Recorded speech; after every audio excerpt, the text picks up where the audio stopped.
খাগড়াছড়ির আলুটিলা এলাকায় কাল বৈশাখীতে ক্ষতিগ্রস্ত এলাকা পরিদর্শন করেছেন সেনাবাহিনীর খাগড়াছড়ি রিজিয়নের কমান্ডার ব্রিগেডিয়ার জেনারেল শরীফ মোহাম্মদ আমান হাসান।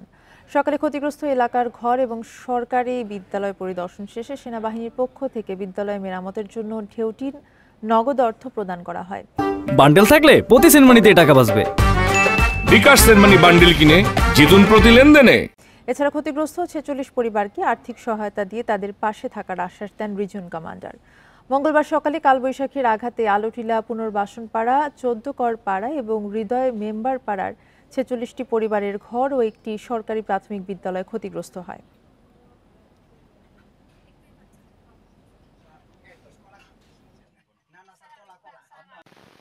খাগড়াছড়ি রিজিয়নের যে কোনো জায়গায় কোনো নিরীহ মানুষ যদি কোনো বিপদে পড়ে, বি শিওর আমার রিজিয়নের প্রত্যেকটা ব্যক্তিকে, প্রত্যেকটা জনকে বলা আছে, ওরা সঙ্গে সঙ্গে চলে যাবে।